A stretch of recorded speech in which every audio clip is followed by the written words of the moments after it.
Testing. Did you hear it? Test.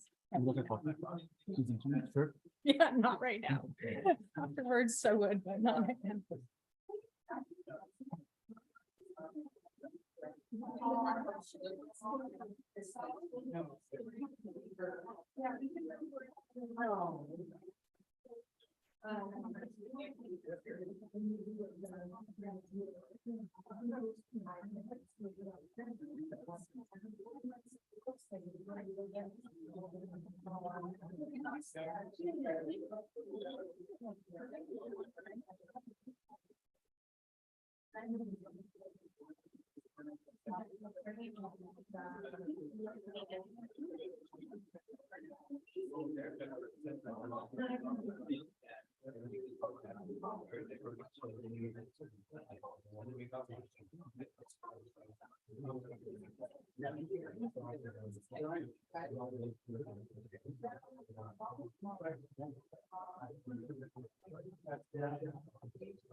We get started. Maybe Hi, everyone. Can you hear me? Oh, there we go. Hi, everyone. Thank you very much for coming today. We can, I assume everyone's seen the coffee and the Timbits there. Please help yourselves. We're going to get started in a minute. So once everyone's found their seats. Excellent.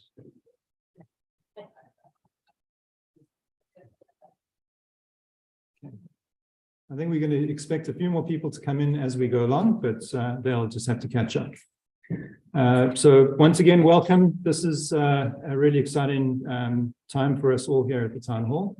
We're looking forward to tonight. This is a part of our community consultation or community engagement regarding the community improvement plan. The community improvement plan is a mechanism that the municipality has to try and encourage a revitalization of important areas in Deep River. For this particular project, we're looking at the downtown area, we're looking at the waterfront area and the marina and Keys properties areas. What we're going to talk about today, you will all have seen a little bit of it from the open house yesterday, but essentially it is the very first initial concepts of what Deep River could look like. The role of the municipality in this is to try and encourage private investment in improvements in the downtown or the buildings in the area on private land, as well as to try and guide the municipality's investment in infrastructure, roads, sidewalks, community facilities, that kind of thing. So this project started already in 2020 when the very first kind of surveys and initial consultations were done for the CIP in general. The CIP itself was adopted by council at the beginning of 2021. And this is one of the first components of that. It was important for the town to develop a vision of what the downtown Deep River could look like, to build some sort of consistency and kind of to stimulate discussion. Earlier this year, we did a survey to try and start that second part of that input. And based on those survey results, we had, I must say, actually, thank you very much to our community for that survey. We got such great, detailed, fulsome results out of it. The architectural team, who I'll introduce in a moment, spent a long time going through all of that feedback and have come up with the concepts that you see in front of us today. So I think that's all from me. I just want to introduce the team from FO10, Design and Planning and Design.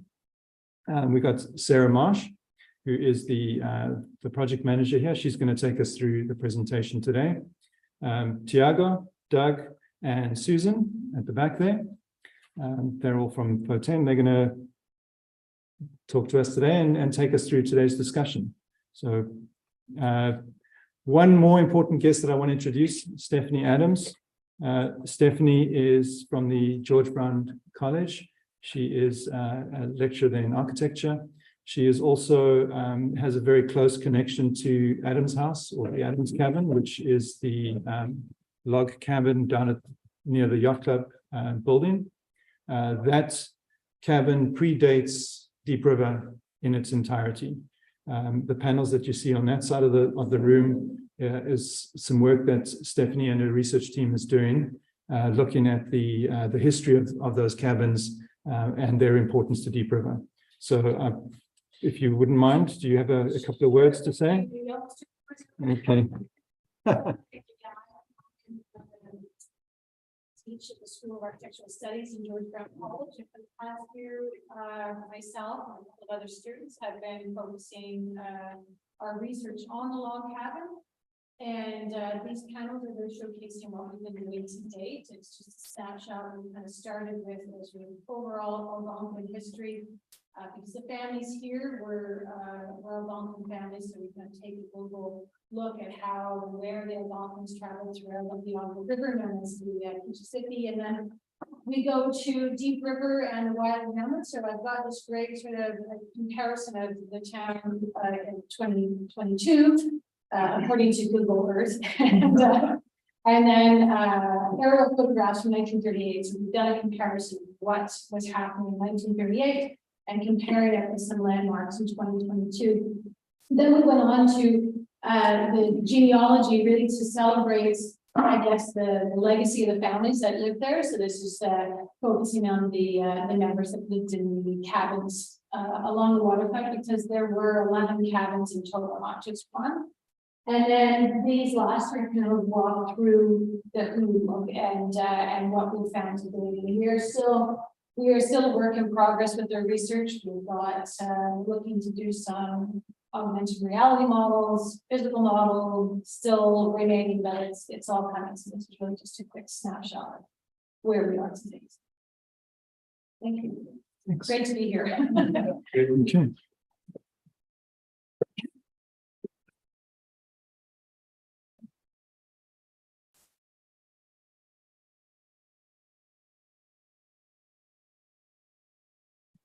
We would like to begin by first acknowledging that we're gathered on the traditional territories of the Algonquins of Pikwakanagan First Nation, whose presence here reaches back to time immemorial. In doing so, we recognize our responsibility to the Algonquin people and are mindful of the impact of our discussions today. We also recognize ourselves as settlers here and commit to working and learning about how we can uphold and uplift the values and voice of our host First Nation. So Christian has already done a pretty good job of giving you an overview of the project that we've been retained to assist with. I just thought I'd take a minute to clarify the study area.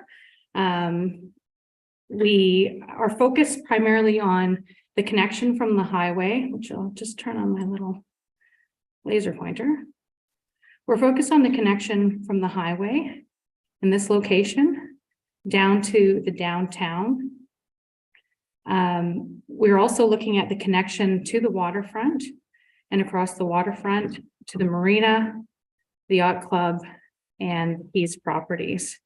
So this is very much the focus of our study. It would be nice to be able to look beyond that. And in terms of thinking of connections into the downtown, we may discuss it, but this is really where we'll be focusing on for our project and our discussions today.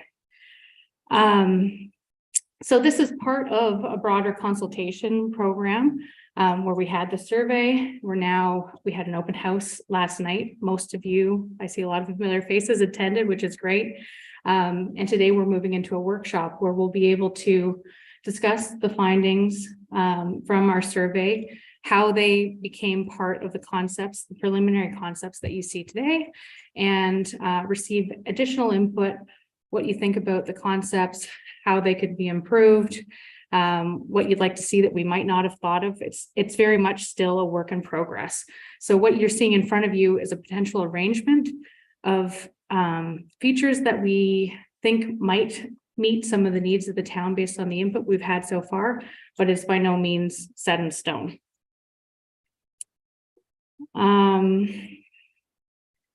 So the public survey outcomes, we received well over 300 responses in the surveys, and there was a wide range of comments. We're covering, a pretty large area of Deep River.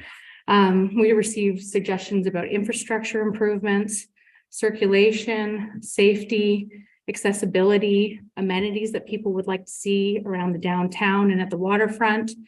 There was some discussion about the image, the way Deep River looks and the identity.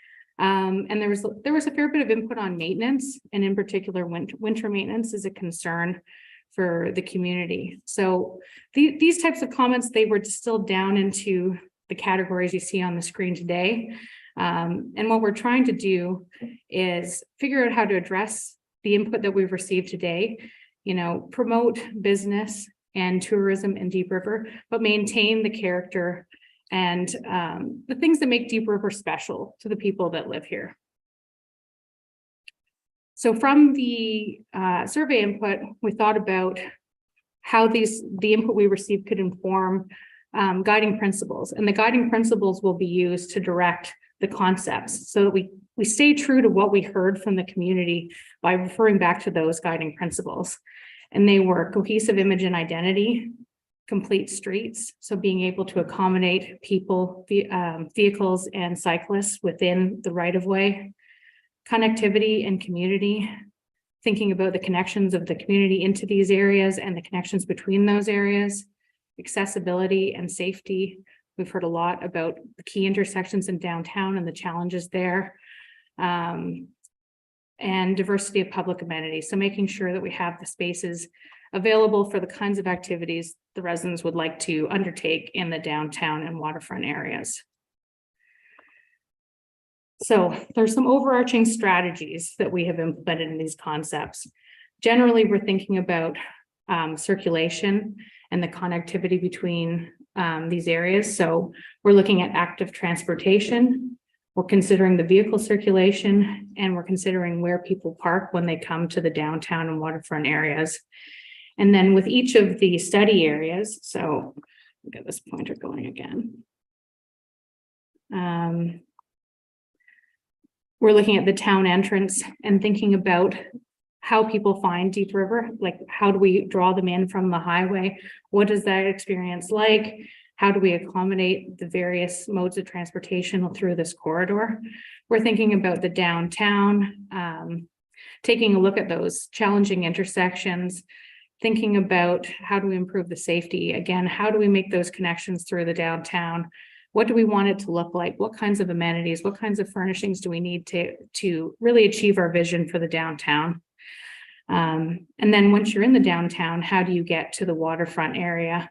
So that connection through this space, there's an existing path, but how do we let people know that it's there? How do we maintain the views? What else could we do in that area that might draw people down to the waterfront? Looking at the waterfront itself and the marina and the Keys properties, how are these spaces currently used? How could they be enhanced? And how can we make use of the Keys properties? What does the town want to see happen on those Keys properties? So we do have a couple of concepts. I think a lot of you will have looked at them in some detail last night. And they are, again, taking a look at how we can implement the ideas that we heard or the suggestions that we had or address those concerns within the downtown. So we're thinking about narrowing the vehicle travel lanes so that we can obtain additional space for the things that we want in there. So we're reconfiguring the parking, we're having wider sidewalks, we're looking at those crossings and connections, carrying through the furnishings, really just trying to establish the image of downtown. got the bike lanes, areas for gathering, events plaza, and thinking about the circulation, the connection through the downtown. The second concept has a lot of the same components as of the first one, but there's one major change. And this is again where the concept ends up being like a high level ideas thing, but we're trying to figure out how do we stop people from blowing through the downtown, you know, and making those intersections safer.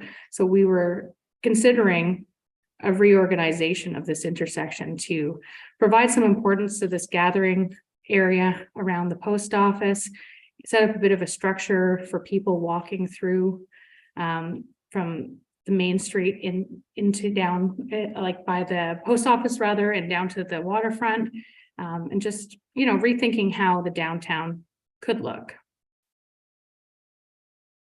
We're looking at the cross sections. I mentioned that we were trying to narrow the travel lanes for vehicles and change the orientation of parking so we have more space. So this top cross section shows you what Champlain Street currently looks like. And these are concepts for how it could look if we narrowed those travel lanes. What could we achieve within that right of way? And we've got a bit of a concept sketch showing what that might look like.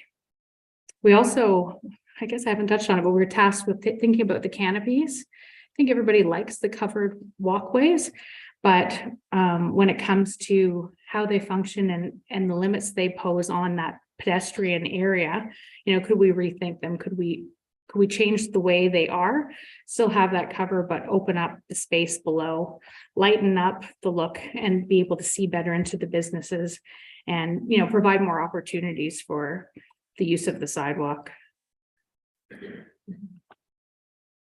We took a look at some other cross sections as well. We've got Ridge Road, Deep River Road, and Brockhouse Way. And you can see where the sections come from on the map. But again, thinking about how we have those complete streets and how we accommodate the kinds of improvements that we'd like to have within those existing right-of-ways. We worked a little bit on the waterfront concept. Again, thinking about that connection to downtown and how we could activate or draw people into the area. Perhaps providing some shade in the seating, through the walkway in the seating areas, connecting those furnishings through that area to the marina. And then the marina and the Keys properties, you know, again, thinking about the connections between the waterfront and the Keys property. How do we get people through there? What could we do with the Keys property? How could we improve access to the boat launches, the marina, and how this functions? We heard a lot about parking and boat parking, and then also people having to walk back and forth along the road here from the parking areas. So how could we improve that? And then this last slide is considering what do we want Deep River to look like? How do we want it to feel? So we had some different ideas and we got some feedback on the initial surveys.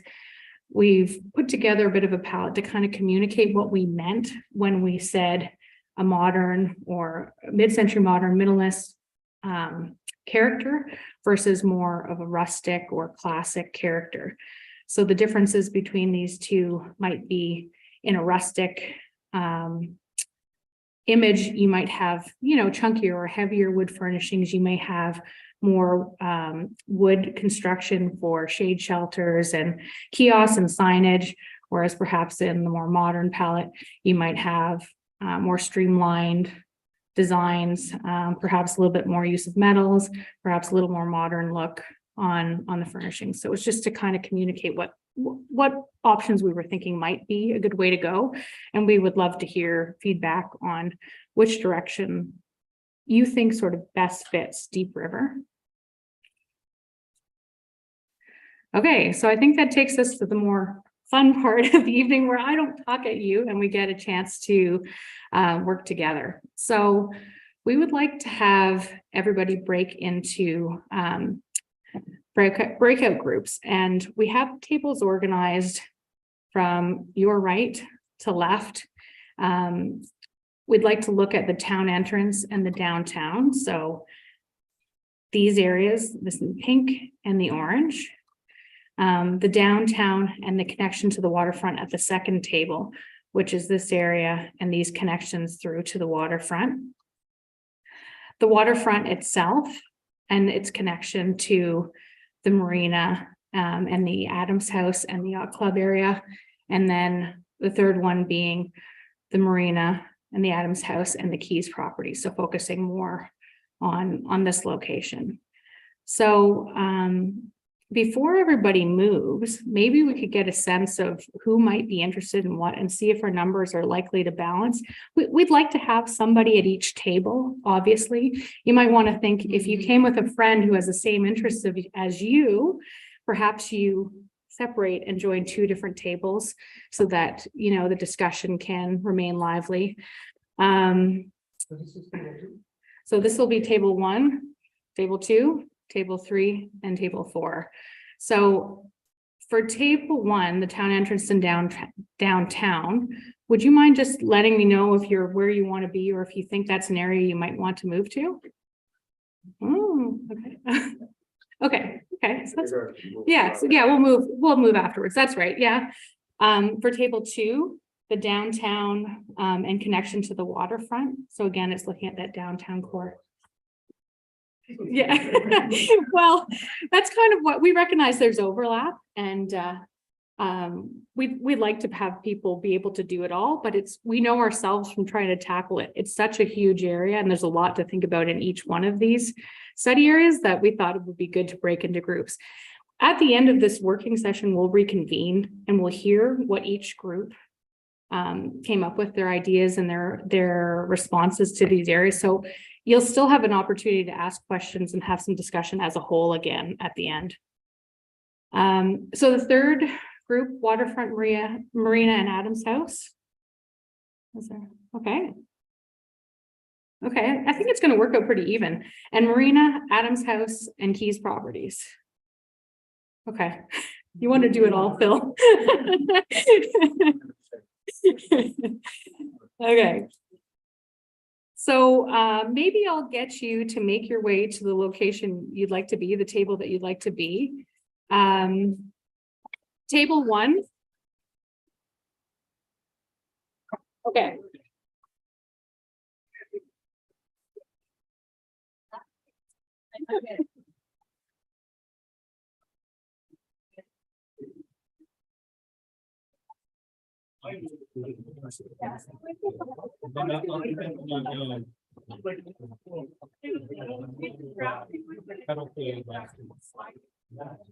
In 10 minutes. Yeah.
Yeah.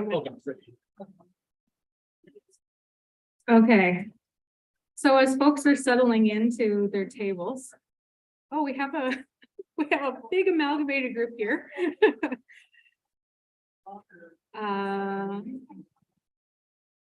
I wonder, I wonder if somebody from this group might be interested in joining the other table, just to create a little bit of balance, but thank you.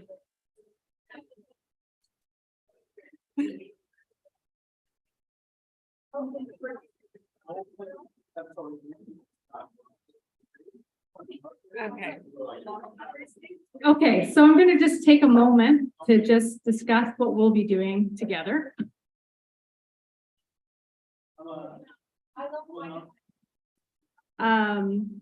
So we've broken into our groups. We will have one person from FO10 at each table. Doug Fountain is going to be working with the town entrance and downtown group. Susan Garwood will be working with the downtown and the connection to the waterfront. I will join the waterfront marina and Adams House group, and Tiago will join the marina, Adams House, and Keys properties. So we'll invite you to each at your tables, introduce yourselves to each other. You may already have familiar faces there, but we don't know everyone, so that'll be helpful for us. And then the facilitators will take you through a series of brainstorming questions. We're anticipating that we'll have something like 15 minutes for the first two, maybe more like 30 minutes for the third question, maybe, oh, I've got it the wrong way around. 20 minutes for the third question, 30 minutes for the fourth question, and maybe 10 minutes for the last. We've got 60 minutes roughly, like an hour roughly, to work together on these questions and sharing our ideas. And then we'll ask each group to nominate someone to present their ideas or just share the discussion that you've had at your table with the larger group. And I should have mentioned this earlier, but we are live streaming this presentation. So it's not a video of me or the speaker. It is the panel that you're seeing, but your voice would be recorded. So that's something for you to consider whether you're comfortable with at the end, if you'd like to volunteer to share. But without any further hesitation, I think we'll just get going. And Tara and Christian and the counselors who join us today, they're going to move around between the tables and join in. And Tara is going to try and keep us on track to stop at around 6:30 so that we have time. Oh, sorry. It was 6:20 because we were going to try to give 30 minutes for presentations at the end and then 10 minutes for just some general discussion and closing.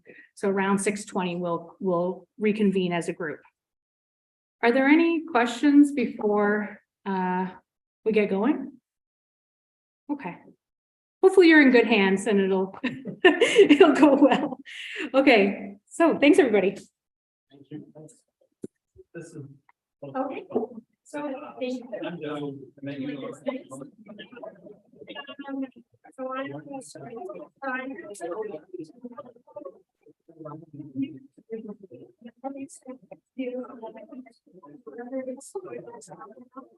second time. First platform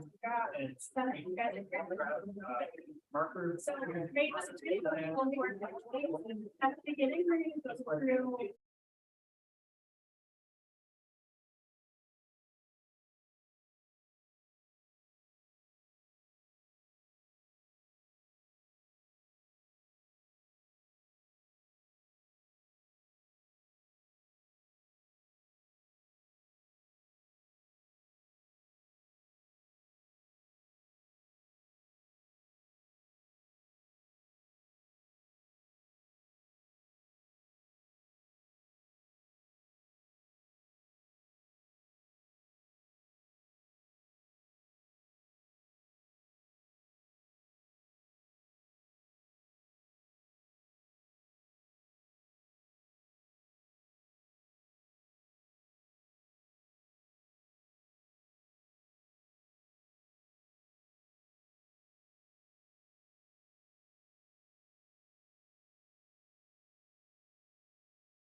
Okay, so I'm hoping that there is a brave person from each group who would like to come up and just share some of the ideas that your group has had, and the facilitator from each group can assist.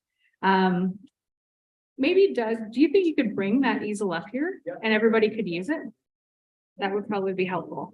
And we don't have to go in order. We could go with any group. What, is there a group that feels like they would like to go first? If not, we'll just default to the order. Okay,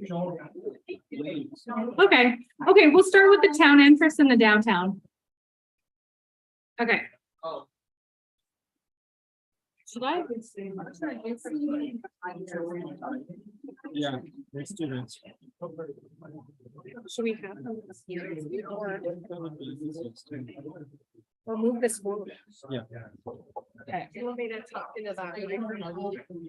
If you can. Yeah. We didn't go over what I was gonna talk about. And we have. Just give you the highlights. Can you read this? Yeah.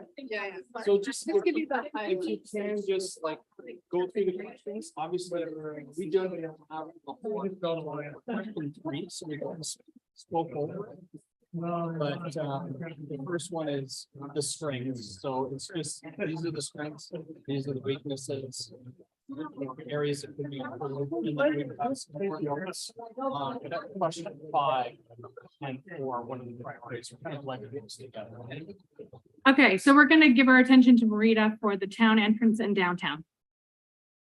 Hi, okay, so just quickly following the questions over here. The view of the river when you first turn down like the four-way stop. That's where we were focusing on. And these are the strengths, right? Yes, yeah. Okay, so the view of the river, the Atom feature, the water tower ID, like, it's being worked on, right? So, you know, and the existing trees, etc. Removing the old bus depot, which breaks my heart a little bit. I don't know what. But, you know, I'm the newest person, probably the newest. I'm not for like resident of Deep River. I don't know, maybe I just came in March, so. And then some of the weaknesses. Sorry, okay. just because we're bleeding into the downtown, we recognize how compact the downtown is and the triangular shape of it. It's very unique and it opens up a lot of views to the water too. So we felt that was a pre-existing strength of the site. And so. Some of the weaknesses. The atom movement, like it needs to be moved forward more, maybe like more contrast between the background and, because I only just noticed it like one of the last times Bree and I were going to Ottawa. Like I was like, oh wait, there's something there. Yeah, some landscaping and whatnot. And then you know, like lack of presence, like there's not like really a big to do, right? So like this is Deep River, you know, there's no lighting, it's hard to access. Like I wouldn't even know there, apparently there's a plot by the Atom, but I didn't know that, like I didn't know that from the street, right? And then I'm not sure, Doug, about your. Excellent. So lack of sidewalks on. Yeah, on either side of those four-way. On the four-way right there. Oh. And this was the view from across 17. It's just a big open expanse of pavement, not terribly attractive. The Wi-Fi is no good Yeah, downtown. no. That's what I've heard. Ross. And there doesn't, some of the landowners don't seem to have invested and they don't seem to have a presence or a connection to the town. That was mentioned a few times in our group. Yeah. So, Yeah, why does Ryan Tiger get the primo view of the river, right? After the fire, I mean, yeah, like, you didn't hear about the fire. We got two sides. We only got. yeah. one. we did. So next was. So number uh, four, We're talking about how the preliminary concepts, even though we didn't have a whole lot of detail. Bill has lots of detail. He had a really good slide deck of images that he had put together, how we could, improve, create gateways and that sort of thing. But this is addressing question 4 and somewhat question 5 as well. So let me. yeah, just, and, you know, like, Never got to 4 and 5.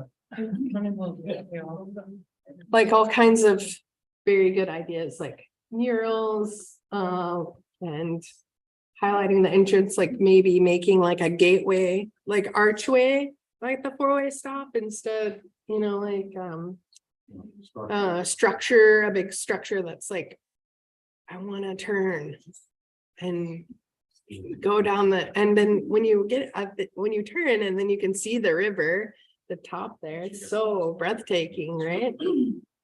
And the bus garage would be cleaned up. The old, And eventually people clean. replaced by possibly what I call a welcome center for people. They would come in, there would be like a building there with the maybe a tourist kind of in the summertime, maybe a mini museum, possibly a police post there or a security post at the entrance to town, which would cover that. So you have a We had one of those in 1945. multi-purpose facility. And one of the ideas would be with that, people would turn in at this building, the town building, and drive around through the back road like an RV, like some guy comes in with a massive bus with a car behind him. So you could welcome RV off the road, they could come in, pick up whatever information and move back out to the highway without trying to back out. These kind of, so there's a lot of kind of things that are possible. And further downhill, a lot of sectional view by either planters or plants, a repeating theme all the way down the hill. So people come in, sort of mental burner shade, you come down, there's something that's going on and on and on. So you guys go into the town, and then the town changes, takes over the, control of the visitor. And if you wanted to get them, I think the overriding thing, whatever that gateway feature might be, it needs to be big and bold. I Yeah. think our entire group sort of agreed it needs to have a real presence. And it's all got to be all seasons, natural materials, and we have to have some sort of lighting, and maintenance has to be. no maintenance. Yeah. Yeah. And what about keeping Wow. the trees and the vegetation that's there? Was there any thought into how to keep that image of people? Yeah, no, I think, Yeah. I mean, those are iconic. Yeah. The ones along the waterfront, the ones up at the entrance, they're a perfect backdrop that says what Deep River is about. Certainly to me, who doesn't live here, that's kind of, it looks like a group 7 painting downtown, like it's amazing. The eyesore at the gas and corner has been liberated and sort of masked. It's got all over there, but it's being masked by trees and stuff, so that's not kind of able Yeah. Yeah, definitely want to highlight, like, the more natural elements, wildlife, those kinds of things can be incorporated into that archway. Yeah.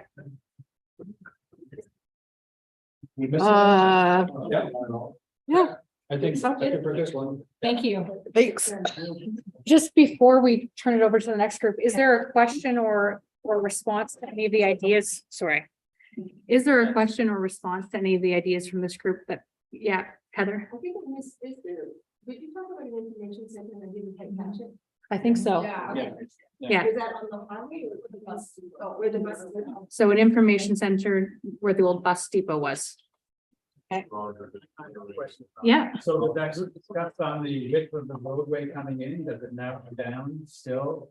What we saw on the plan, so So- come into town, it's. Yeah, so It's right sizing the road. I mean, Phil raised a good point about accommodating people that are traveling in larger vehicles, RVs, towing cars. I mean, you want them to stay in Deep River, right? So, but we also want to make it accessible for pedestrians and cyclists. And, so putting the road on a diet, as urban planners like to say, let's put this road on a diet, basically doesn't mean that you're taking away any vehicle space. You're just increasing space for street trees and lighting and prioritizing pedestrians.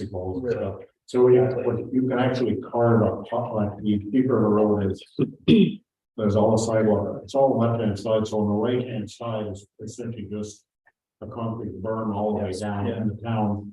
You know, because of, I don't know, access is, you can carve a piece into that area, you know, you need a 3 feet to do, you know, the bicycle lane, you just carve right into the land. And so then you don't have to mess with as much with the. Exactly, yeah. And there is vegetation on that side, that block that you're talking about, so we want to make sure that it's done sensitively, you know. Or maybe planted with some other than this stuff that is randomly grew. Okay, thank you. I've been informed that there are some folks from the Yacht Club that have a meeting at 7, so I think we'll jump from group 1 to maybe group 3 or a group 4. I'm not sure if there's some in your group as well. Okay, so it's us, we're up. So group 3 is the waterfront marina and Adams House. And we did talk about the Keys properties also. And we're also looking at the connection from the downtown to the water. We're not really good at following instructions, so ours don't necessarily follow the collecting thing. There was a lot of word vomit, a lot of it. So kudos, Sarah, for actually keeping up with all our ideas, because we talked a lot. So we said one of the strengths and opportunities in the area is the Indigenous heritage, with all the stuff that Stephanie's been doing with the Wiley Hamlet, and bringing some of that history back into the town so more people are aware of it. And we also said one of the other strengths is the nuclear heritage. So not only it's the history of the town, but we have the Society in town for the Preservation of Nuclear Heritage. And they've got a lot of really good information and maps. And I think maybe even some of the like aerial stuff they helped you out with from the before the town site was here. And we think that the waterfront and the experience and the views of being in that whole, the waterfront along the front waterfront, the fabulous Yacht and Tennis Club area is also a really big strength. We thought there's definitely an opportunity with some sort of marina expansion because it's highly used. We'll get into that in a little bit. And then we know that the people from the Yacht and Tennis Club are saying that they're working on the Yacht Club and Hexagon space. And I think they're having a meeting about that in a couple of weeks' time as well. Things we thought could be improved was the Yacht Club property function and aesthetics. So like the building is nice, but it's getting old. And there's also some places where there's like washed out gravel in the parking lots. And that nice playground that's down there is like a gorgeous area, but it's not really the prettiest place in the world to hang out. Access and parking for visitors, especially with the Hexagon hosting more events with Maven Catering in there, having a place for people to go and park so that they can and know where they're supposed to be going, as well as making sure there's parking for people coming for the Yacht and Tennis Club. And we also talked about access from visitors by boat who are coming to Deep River by boat from downstream. So having a place where they can come and park and then come in and explore the Yacht and Tennis Club, but also the town as well. So I guess river tourism. And also visitors by skidoo too as well, because we do have a lot of people who skidoo on the river in the winter. We have a lot of pages, again, not necessarily related to the question. So concepts that we liked the idea that they're formalizing parking and pedestrian routes in the design. We had thought about with the group talking with Stephanie as well, is there is an organization called the National Healing Forests, which is a reconciliation group. And we thought about the idea of having a healing walk from in town all across the waterfront, all the way leading to kind of the Yacht and Tennis Club in the Adams House area. One of the things that would be kind of cool is they've identified where all the structures were. So we could actually have some sort of like historical structures to point out where all the buildings were before people came, and talk about the history of the town and where the town came from, do some improvements with the Adams House, maybe open it up so that it could then become a place where people can come and learn more. And then have it all in collaboration with the Yacht Club as well too. So it's kind of like a downtown destination that you walk along the waterfront, and that's kind of like an ending zone. Bring people in, because it would bring people in from the waterfront, the road, and the water. We thought we could draw on some local artistic talent to have some art along the waterfront, as well as possibly have places where you could look and see like even 3D modeling, maybe of what the houses would have looked like, or that sort of thing. Providing space to highlight. Yeah, celebrate. Celebrate the Adams House. Yep, sorry, I was thinking icebreakers and I was very confused. Recreational connections through the Keys property. We have a lot of people in town who are super into recreation. There's people always running and walking along the waterfront. Why not expand that through across into the Keys property area as well? Maybe think about adding winter recreation, so ski trail or skate trail along the waterfront as well, because it's used a lot in the summer, but not necessarily as much in the winter. Recreational areas for teens near the school. So I teach at the high school, and I looked at the design and I like it, but you've put some of the stuff right where the kids go smoke when they come out of the school, which is not necessarily the best part. Plus, if you put the hockey rink there, which I love the idea of a hockey rink, I also teach phys ed, so I think it's amazing. But if that got shifted closer to the waterfront, taking out where the softball backstop is, because that can't be used because those soccer posts are now permanent, and it can't be used for football or rugby because those soccer posts are, or that stuff's in there. You could shift some things around. But it might also draw, perhaps if there was a skate park or something there, it might pull some of those teenagers who are hanging out outside of school a little bit farther away from the long-term care. So long-term care can spend some more time outside without having vapors and smokers very close to them. Concepts, what to improve and think about. So service access to the Yacht Club. One of the designs showed it's more of a pedestrian area around the Adams House and the Yacht Club, which we like, but at the same point in time, the Yacht and Tennis Club is going to need to have a service access for a restaurant. We wanted to think about the environmental impact for the natural areas. I seem to recall from like way back when somebody looked at developing the Keys property before, there was a huge fuss in town with people all about that little spring and stream that came through there. And I don't know if that's taken into account with the design right now. And I don't know exactly what it was, but I remember there was a lot of back and forth. It's a designated cold water stream for trout. There you go. Concerns about commercial competition with the Yacht Club and Restaurants. So right now in the Keys property, they had possible restaurant, and the Yacht Club, it would be a competition because they're really trying to build up the restaurant in there as well. So we don't want to take business away from the businesses that are already there. Recreational opportunities where the softball diamonds are. So that was the bringing it around. Perhaps tying into the location of the Indigenous heritage buildings and having like the little locations along the walkway could tie in with some of the recreational stuff. We also talked about van tourism, because there are a lot of people who are coming in and parking in town. So some people are over at Lemure Beach, but there are people, like I go out at sunrise canoeing with my sister, and there are people who are camping at Centennial Terrace. There are people who are camping at the little parking lot right beside the school, kind of near the Yacht and Tennis Club. There's people camping in the Yacht and Tennis Club area, and there are people camping in like the parking lot of the school in RVs, which is a little weird to see in the morning when I'm going to work. So we thought like suggesting maybe having a designated location for it. Like maybe we said Lemure Beach is where you can go van camping, you pay a small fee, the facilities stay open, the washrooms are used, maybe expand and have some change rooms and stuff there. And then people have a beautiful place that they can park, that parking lot is not often fully occupied or used. And it keeps them from bringing their giant RVs and parking them right beside the school.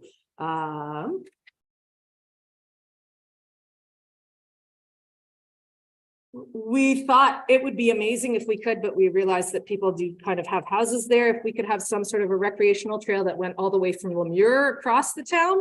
And we thought maybe trying to explore some other routes for the interim, because we realized that people own that land and probably don't want us to have a path across their houses.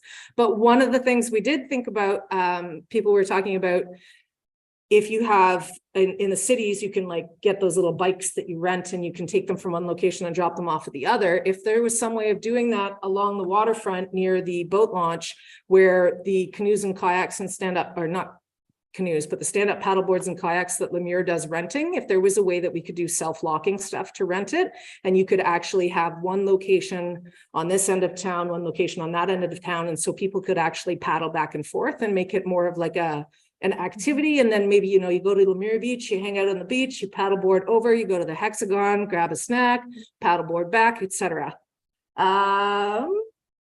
We talked about having garbage cans and waste disposal areas in town around the waterfront to make sure that people are putting their garbage where they should. Having better signage that's more consistent in all directions, leading to the places that we want to publicize. Also ones from the water for those boat tourism area. And I don't know if we talked about the boat tourism in the parking, like having some place for the boats to actually park would be really good. We talked about public washrooms that are accessible, because right now there's the town hall and there is the Yacht and Tennis Club, but they're not accessible. So I don't even think the ones at Lemure are accessible either, are they? No.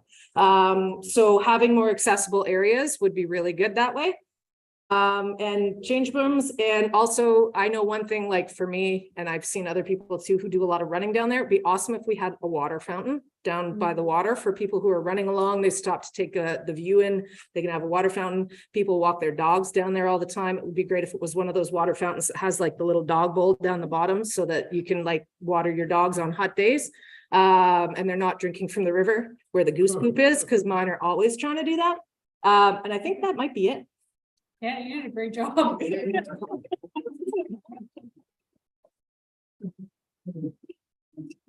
Yeah.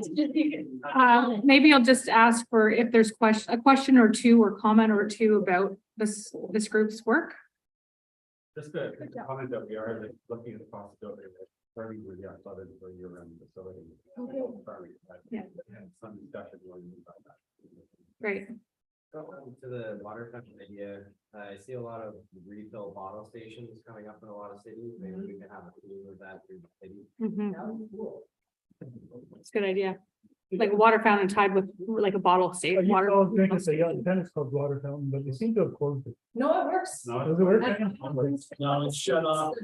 Best water fountain. Well, now It was shut off today. Oh. Okay, we have a question back there. Recycle more Mhm. to focus on reducing, specifically reducing the number of plastic, single-use water bottles by investing in more bottles for the state. So Yeah. There's connection there, not just. Yeah, environmental benefits of having water refill stations. Yeah. Okay, great. Oh, sorry. go ahead. Not doing that so water, I mean, what's about water, sure, but being able to just get a drip. like, Yeah. But, Like both, like to be, yeah. so thinking about like retail station / water, yeah. Yeah. Great. Okay, thank you. Maybe we'll go back to group 2. So the downtown and connection. Oh, these titles are not correct. I changed them on one slide and not the other, I'm realizing, but come back. You know what, let me get you a better board. I'll just take it down. One side, one page, sorry, guys. Not a lot. You're right, page down. So our group only has one page because Susan kept us very much on track and we have everything down pat. So we did the downtown core and connections. And something we discussed a lot was the view. That's what really people are attracted to downtown. And I think people come and the people who live here really like the view. So keeping something with the view is a pro to us and keeping low level buildings. So not multi-story buildings, so we block the view. Walkable condensed downtown, we appreciate. So it was brought up parking, you park once and you can walk everywhere, even though it came to quite a bit in our discussion that most people don't do that. Park a giant tagger, drive the Value Mart, drive over to the liquor store. So a lot of what we liked was the idea of the compact community where you can walk easily between places and try to reduce the number of vehicles we have in the core to increase the idea of bicycles and pedestrians. So we like that. The post office is the community meeting center, and everybody knows when we go there, it's a 20-minute chat. You come at night so you can get in and get out. And we suggested on one of the plans is not to have it where it was suggested by the post office, but to have it elsewhere, the community center. No, the events. Event spot. A view of the connecting paths, we made some suggestions. The lower waterfront area, how to get from downtown to there. The existing paths that we have behind Giant Tiger don't really connect to that trail that goes down to the school or down to the waterfront, so you can actually access it. So signage and having maybe a different pathway that goes down, or augmenting the pathways so they actually connect and people can find their way down. We like that idea. Views in general, we like large trees. Part of the heritage of Deep River is having large trees, the white iconic red and white pine, which we're losing and aren't being replaced. So when you look at the visual image of the aerial view of downtown, we've lost that. And that's something that we think we'd like to try to augment. So one of the things that it's not in this part, but it comes up a little later, but while I'm thinking of it, is to try to turn around and capitalize on the green spots that we now presently have and the good soils to make sure that those trees that we do have survive and we augment those. We think we have lots of parking, adequate parking. And there was a lot of discussion about, do we need more parking and where are we going downtown with our parking? And our table thought that, correct me if I'm wrong, folks, that there was sufficient parking downtown and the additional parking spots are probably not really needed. Or maybe more discussion is needed on that, on how the town grows. Some of the cons is connecting paths and accessibility. We're told that they don't connect. There isn't good accessibility in some of these paths. Stairs, drop downs. Particular with some of the designs is where the post office is getting into the post office. You know, if there's a better connection between the Giant Tiger parking lot or space, Value Mart, sorry. Been here 23 years, you think I do? That connection there is something that could be probably improved upon. Have to go onto the street under, people like the canopies, believe it or not. So the canopy idea was something that people liked. But then when the bins were on, you have to go onto the street and look for accessibility. The way we have it set up right now, it's not easy to get through if garbages and whatnot are put out. Something needs to be reconfigured. So. No, that's thank you, Susan. Well, and I'm building on that too. We thought that some of the plans where there was 7 meters of concrete. So we think some of the roadways like we have right here in Champlain is very, very wide. So narrowing them down to 1 lane was a suggestion that we're putting forward, a 1-way, 1 lane to increase the amount of green space that we have in these areas and try to address the heat sink. Yeah, thank you, Phil. It was an idea and we marked it on our planners can see that, but to have a 1-way kind of direction so we can reduce the amount of concrete that we have on some of these streets and improve the amount of vegetation, tree cover. And there was a lot of discussion of how do we get those big trees and the expense of doing those trees, because having a 2-meter space for these trees, they don't do well. No.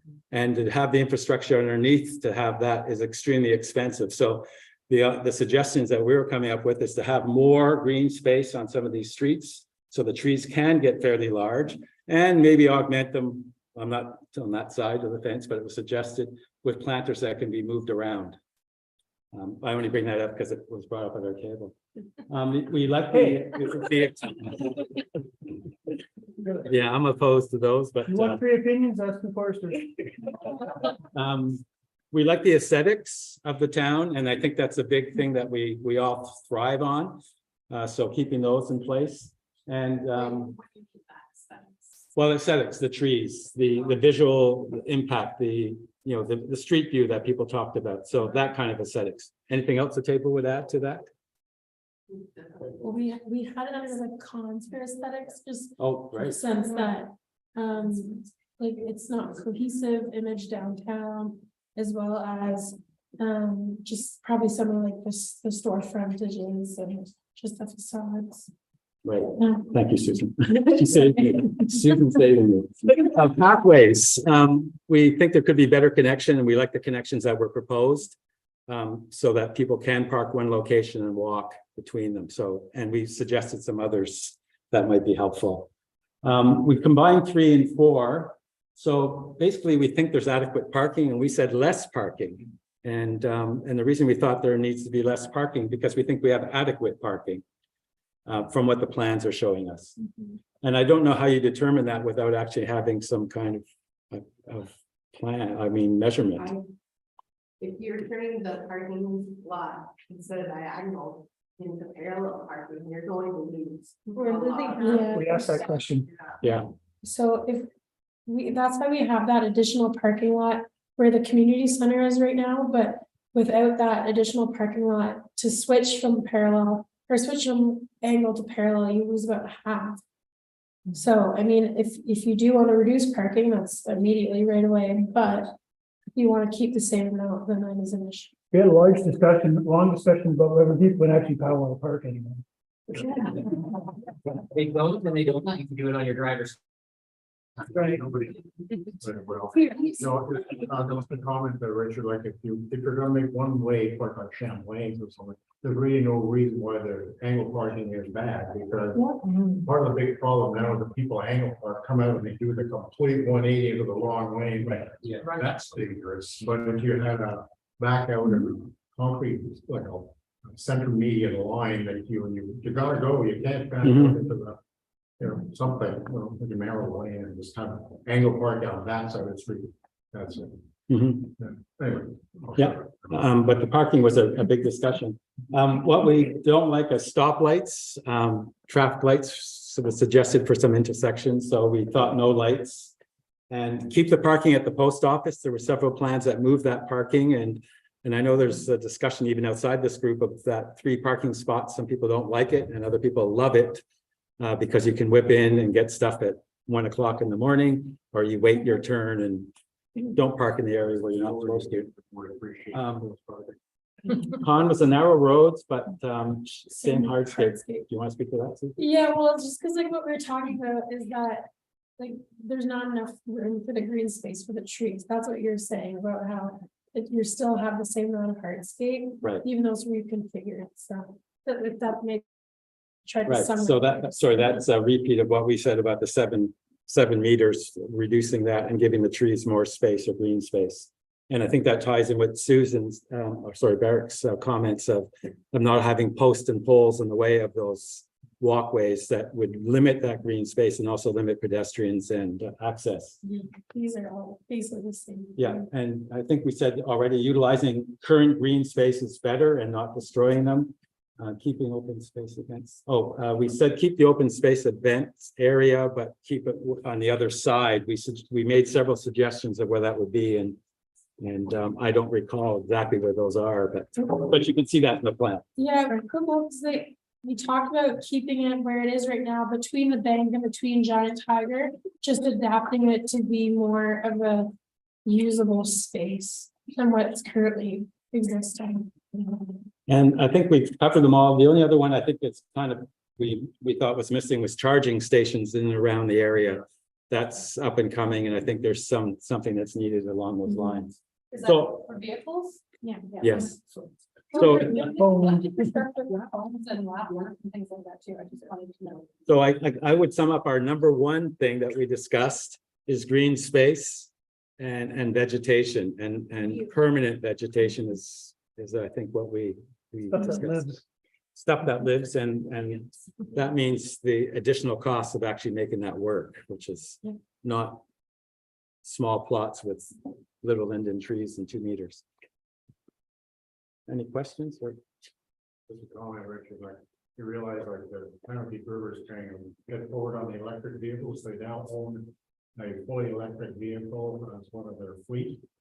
So we're starting. We'll have them like Grouse Park. There you go. Was there another question? Yeah. Just a comment, did you consider that your name? Oh, we had lots of patio ideas, but the black lights kill you every spring.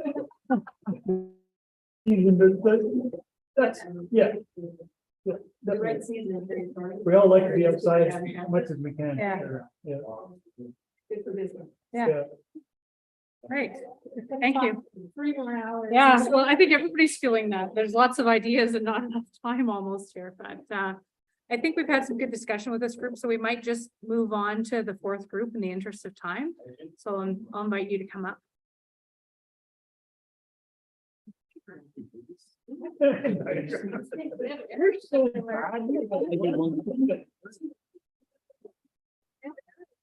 Well, they marked it up. I said.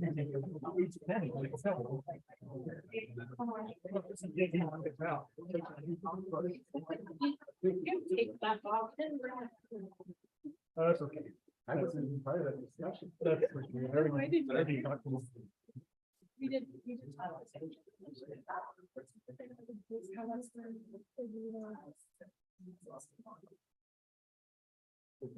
They only use one color though.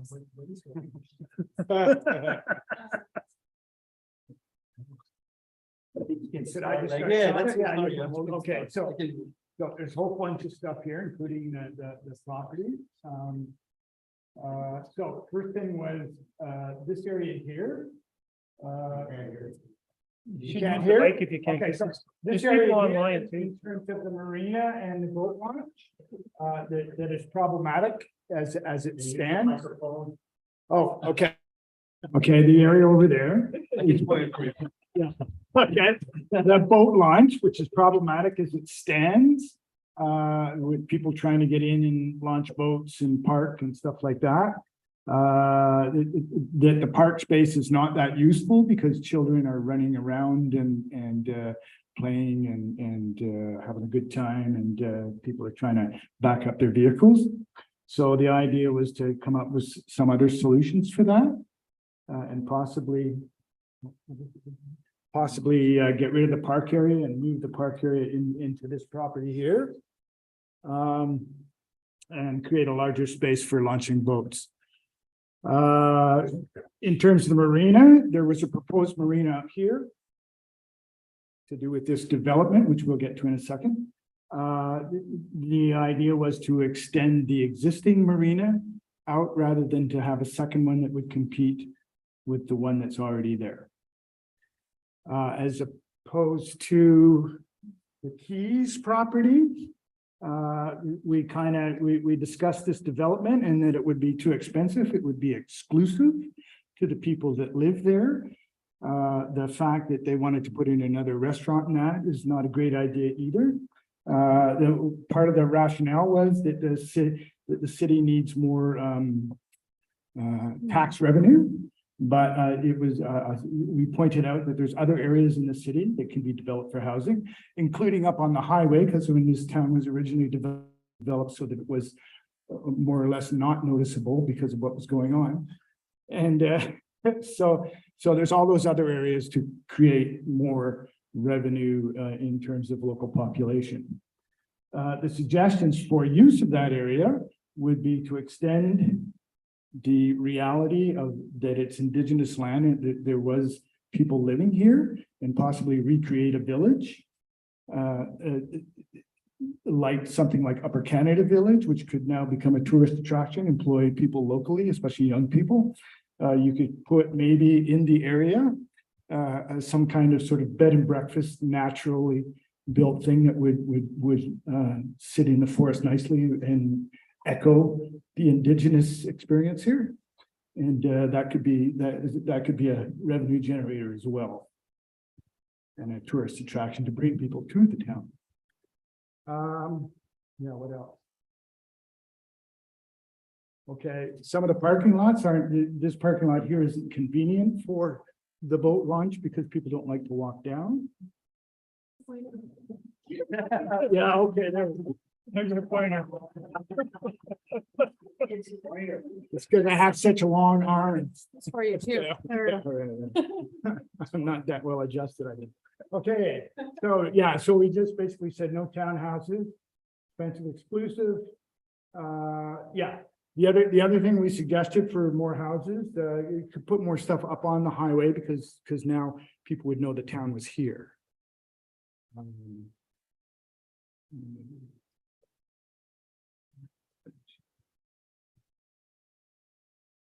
Oh, yeah, okay, so I think that's covered almost all of it, hasn't it? Anything else I'm missing?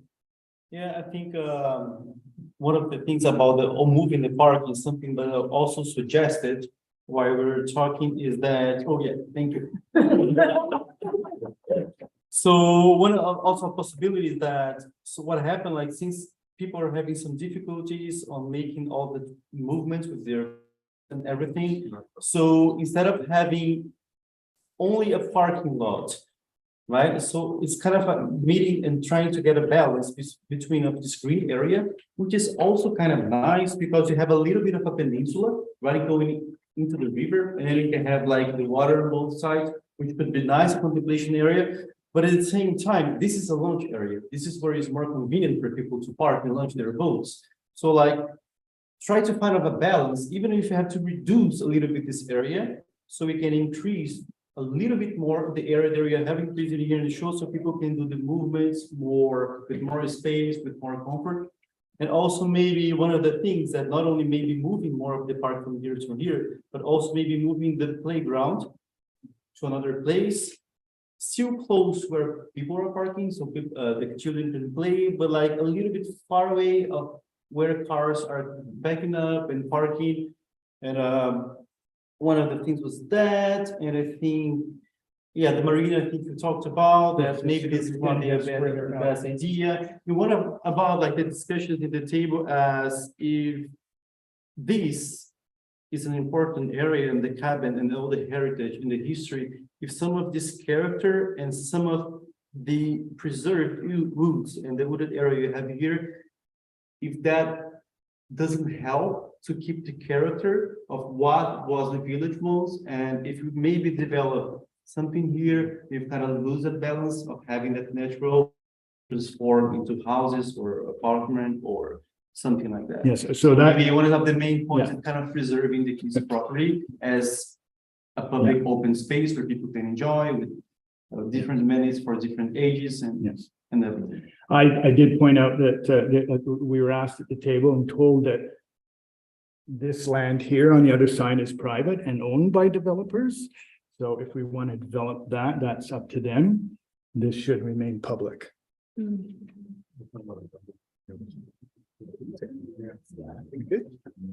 Did you? Thank you. The previous group talked about parking for the Yacht and Tennis Club and the Hexagon. Did you guys look at that as well? We did. I don't think we came to any conclusions. Okay. Yeah. They were saying that this parking lot is not convenient for people because it's too far a walk. So we were wondering about whether, yeah. I know. Let's go to nature and park right next to the tree. But at the same time, the table mentioned this one is Yes. pretty used. Yeah, it's pretty used and there was issues of safety there in terms of the curve and people coming around the corner. And sometimes people stop here for the yacht club. Yeah. To let people off and people don't see them coming around the corner. Thank you. So what was the general conclusion that you came up with then? Because you said you announced several scenarios for the Keys Center. What was the? But for the keys, I mean, It's not I think, did we come to an agreement that it was more?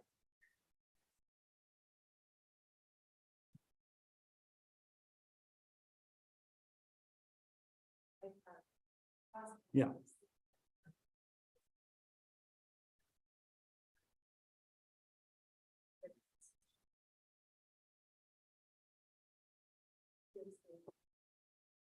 And I think too, just to reiterate, in terms of being the parents of that further parking lot, it's not so much the walk.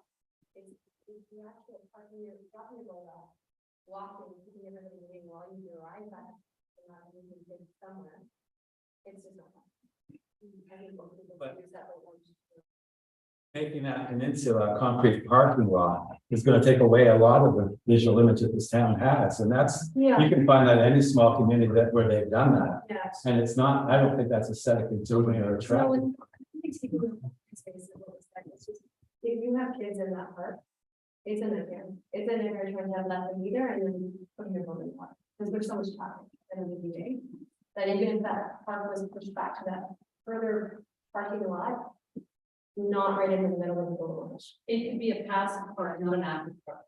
Right, but Yeah. where that arrow is Or- pointing, that's a pretty nice forest, that's pretty Yeah. unique. And I like the idea of developing with the First Nations or having an interpretation, because, you know, if we're talking about the future, how this town grows and the vegetation that we're losing already, so we talk about the core being not green. But then when we look at our urban streets, they're not green, and some of the managed land that the town had, once those are harvested, which is forest management, those won't be green. So I think that piece of property there is iconic. And its natural state, yes, I think it should be developed, but the development should be nothing commercial. A walkway, a pathway to make it accessible, because right now it looks like it's somebody's home there, those two buildings. And keep it green and keep the trees and the vegetation and do very little with it. Yeah. And it's, Yeah. there is that trout stream there, that's a protection, and also, there's a lot of sturgeon right in that bay there, you can take your kids in there and walk in and have your toes cleaned. Yeah. And with any development that happens in that pond, it's pretty. I mean, I think there's lots of options too. I mean, I agree with you. I think the green thing is great. There's lots of different options for playgrounds too that are natural and nature, right? They're not necessarily the big red, blue and yellow. Or developed with concrete structures or concrete paths. They could be made out of logs. They could be like, you know, Trees. different opportunities that people can develop playgrounds that really fit well into the natural environment. Well, those two structures that remain there are probably, you know, eyesores and hazardous. If they were removed and the concrete or whatever left, those would be great places, but to remove any further vegetation. Yeah. I don't agree with. And No. even the development of the waterfront, you know, what we've done in the last development, we took a lot of trees out, and a lot of trees are popping out now because the heat's increased. Lots of those trees are failing, so whenever we put a new walkway in or we expand it, we're actually destroying what we have, and we're not maintaining it. We don't have the resources in town right now, I see, to maintain some of these things. And so they're gonna go, and we're not putting anything back, so keeping the soil together in those green places, 40 years from now, people are gonna appreciate what we did. But if we turn around and we make it that concrete parking lot and things, I realize that, yeah, there's kids and you have to address that, but a 300-meter walk up to the back parking lot, which is not developed, it's not marked really well, this parking lot back here. This isn't really marked well for people to use, and if anything, I would say we expand these areas here where it's. I'd also suggest, because they are cutting back the space, even just to try and accomplish that, but just reforest the park and then have, if we do something here in terms of indigenous thing, have an area where it's going to be that too. And some of the ideas for the indigenous village would be also to have things like agriculture and things like that, where they're growing things that are indigenous to the area. I would, I'd like to suggest in the spaces that we have open and not removing it, and I think the indigenous people probably would appreciate that too, because it's. Maybe bringing it back to what it really looked like. And there are still some open spaces in here that are buildings that need to be removed anyway. That could. But the suggestion of an Upper Canada Village kind of thing makes me worried, because that's not native. No, but that's right. No. The idea of it being something to attract people to the town. Not, I mean, that's a colonial. That's a colonial development that they've redone. But Something along the lines of a cultural center or a healing center rather than a historical village, because indigenous peoples like. Yes, there is history there, but it's not like a living culture, right? Would that be a whole other discussion to have with the indigenous Yeah, people? yeah. I think that's. I think if you're looking at it in terms of taking something and making it a tourist attraction, I don't know that it's. No, that was just tried because there was resistance to the whole idea of it not being developed into hotels and houses. what I'd like to develop, my suggestion of what I'd like to see happen is keep it natural. And put a walkway in there so people can access to it, put a couple of picnic tables. Yeah. Good view to the river there. The open spaces stay open the way they are. And we don't do very much. The maintenance and the management would be very minimal. You know, grass cutting to a minimum. It almost looks like what it does now with those buildings possibly gone. And whatever we got to put in there to keep it natural, but not do what we're doing to everywhere else where we put these concrete paths in. and we remove the vegetation and we put non-native species in that don't do well, and then we don't even have the capacity in the town to manage those trees. So it's like minimum management, but maximum thought to put in how we preserve these things. Can I just ask a question on Keys, but on the width of the pier? Like the pier is so wide, right? It was built that wide. Did anyone study how wide other piers are and they're exactly narrow? It could be wider. Because half the problems is because it's not wide enough. Is that correct? One of the questions I asked is anybody studied how the pier functions and before they Lots of make people- plans for it? That's a great place to go down and watch. It doesn't function. You go down and watch people actually vote. It's really entertaining. But if it's not wide enough, if that's the problem, did anyone study that? They get to the pier? If that's what you guys are all No. looking at, talking about? Well, make it wider. Yeah. And throw you 2 cents on your development, because everybody seems to want to keep it green or develop or green or develop. Go halfway, we're looking at revenue, there's about 5 acres in there. Instantly open campground, take it similar to Black Bear campground in Petawawa, which is a very forested campground, it's not a cleared out campground. You can create some revenue to help pay for some of our other bits and pieces while still having green space and walking paths all through it. Not long-term camping, more like overnight camping. We already have an issue in town where people camp wherever they want anyway. Monetize it, give a little bit of space, you can clean up the paths, so we have the green space without removing vegetation. You don't even have to touch half of that because it is a very swampy area when you go down and past those cabins in there anyway.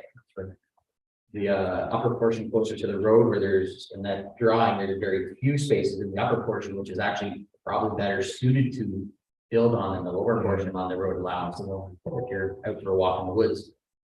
And it hits you a halfway point between tourism and attraction. It's not quite a hotel, but it's still a place for somebody to stay and still creates some revenue for the town as well for all of the other green spaces without clear cutting all the green spaces.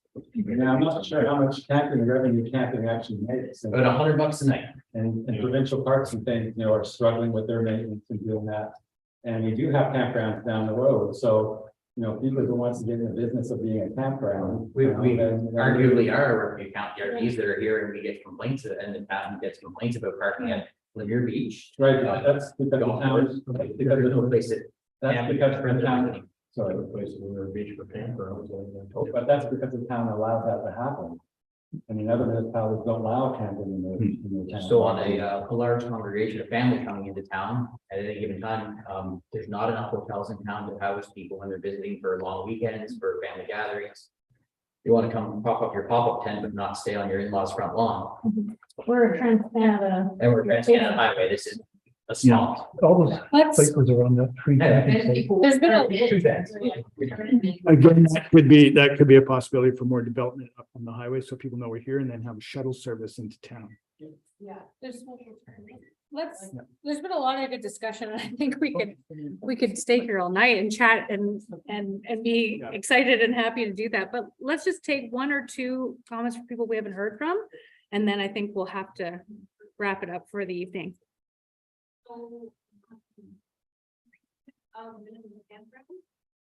I worked with the city for years, and I managed 3 municipal campgrounds.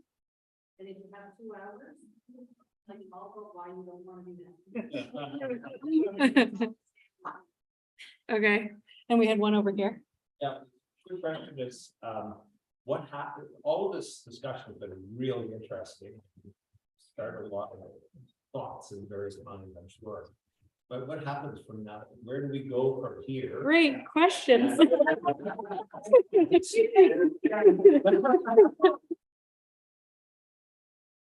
This kind of thing is not something that happens overnight. It's a 10-year program. It's done in phases. You need to have guidelines about how you're gonna do what kind of trees you're gonna put in there, what kind of stone you're going to use. Does the facade have to be of a store, have to abide by certain design criteria? I mean, where are we going with this? Yeah, absolutely. And without that, I don't think you achieve what you're trying to do. So one of the components of the downtown and waterfront enhancement strategy is to come up with an implementation plan. And that's why we had the very last question is, what are priorities? It's not a discussion I don't think we were able to get to with our groups, but we do have the survey out. And we would like to hear from everybody what the priorities are. The town may not be able to tackle some of the larger items right away, but perhaps there are easy or the low-hanging fruit items that they could begin to implement. But the purpose of this plan is to have that vision, that overarching vision and goal of where we want to go. And the implementation strategy of this plan will be identifying further studies or work that may need to be done, how to go about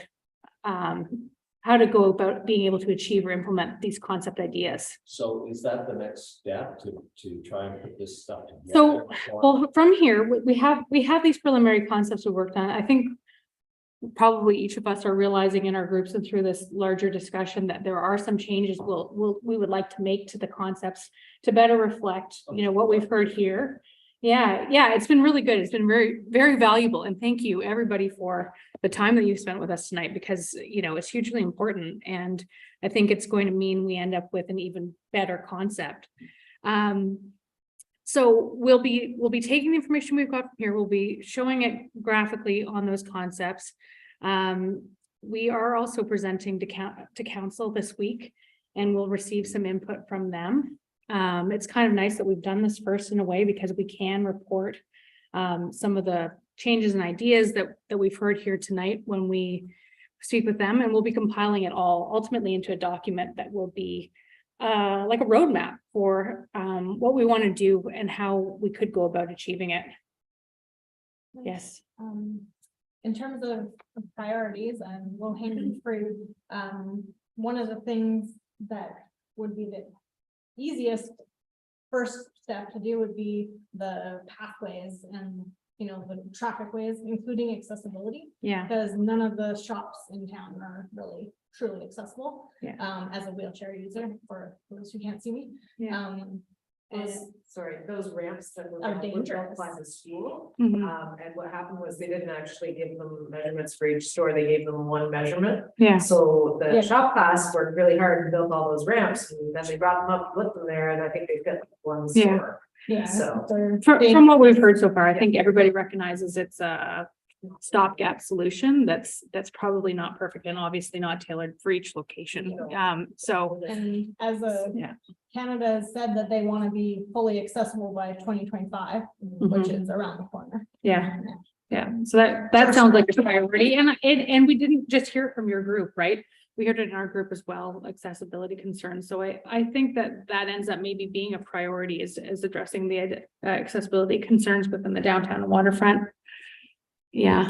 I just noticed in your next step with your lays it out really well. I was wondering why number 4 isn't before number 3, meaning that consultation is on before the presentation to council. So there will be a presentation. Well, maybe Kristen wants to answer, but I'll just try and I'll let you have a chance to. The town has reached out to the Algonquins of Ontario, and I don't believe you've been able to have a meeting with them yet. Yeah.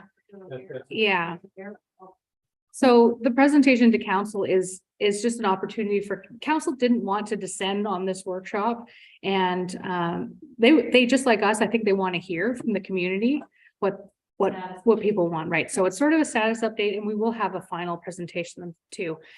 But as far as the consultation with the Algonquins goes, we realize that this is going to be an ongoing endeavor, right? It's something that needs to happen as part of this strategy, but as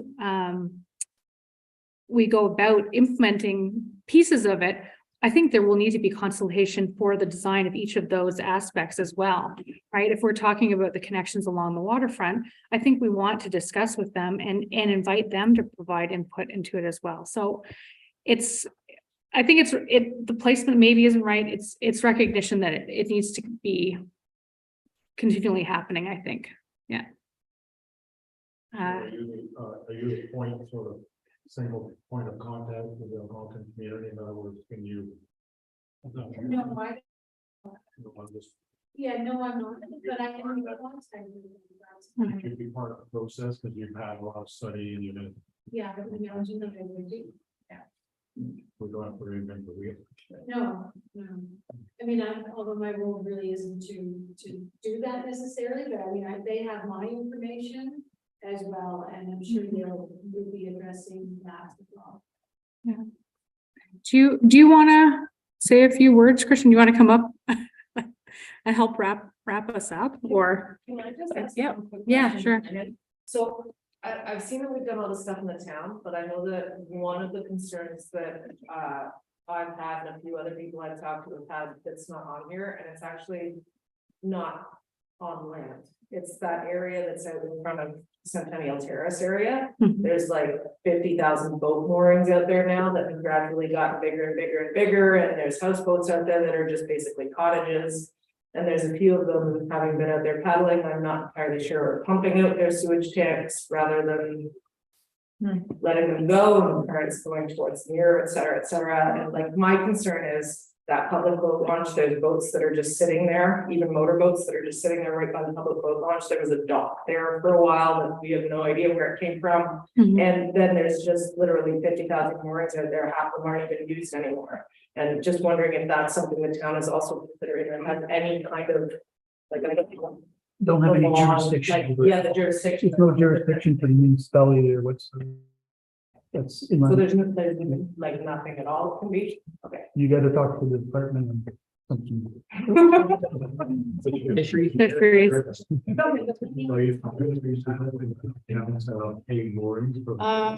have to ask about the format of that meeting. Like a real engineer mooring and then. I just, there's a lot of stuff that just kind of sits out there, and it just sits there, and then there's boats that just sit there, and it's like that view is gorgeous. And then now it's still with, there's like an old rusty buoy over there that hasn't been used in 3 years, and another buoy over there, and then like 3 houseboats that have moved in 2 years. There must be some kind of a control limit, like the boys out there, it's gotta be engineered correctly so it doesn't rip the. No, there's no, all that it's, stuff. no, it's not in the town's jurisdiction, it's completely department of something or other. Yeah. And You're correct. you can give them you could try. I work for the federal government, you could. No, it's federal. Off the beach this year, like. It's a federal thing. Christian, I had a question about the presentation to council. Will that be live streamed or televised, and is it open to the public as well? Yeah. Will these signs taken for the public? Yes, so yeah, we're leaving the concepts here. I don't know if you have a sense of how long you'll leave them up for, but the survey will be open for 2 weeks, so I would say close to that long, At least. at And least, probably longer. and maybe longer. Where's the survey again? The survey can be reached through the town. There's a project website through the town website. Is this the And same one there's a from link to the before? survey. No, it's a new Oh, survey. new one. And it's short, although there's open-ended questions because we recognize we're covering a lot and we want to hear what people want to tell us. Yeah, rather than try to prescribe it. Okay. Yeah. Thank you. Okay, thank you very much. I'll turn it over to Christian and wrap it up. Thank you, sir. Just a couple of things around the town council meeting is like normal. It's streamed on YouTube live and we are back in chambers, so you're welcome to come and visit and sit in on the council meeting in person. Yeah, and that I think is the only thing on the agenda for this Wednesday. So it should be a good discussion. I just wanted to say thank you very much for all the input and for being here so late. I know we've run over time, and all of you have been here not only today but yesterday as well. So thank you very much for that interest. It's very much appreciated. I've enjoyed listening to the hum and the engagement and the positive energy. It's been a really great evening. So once again, thank you, and yeah, please keep in.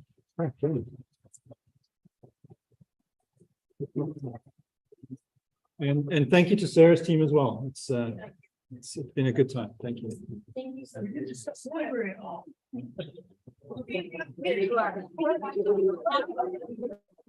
Okay. And the live stream. Yeah. That one.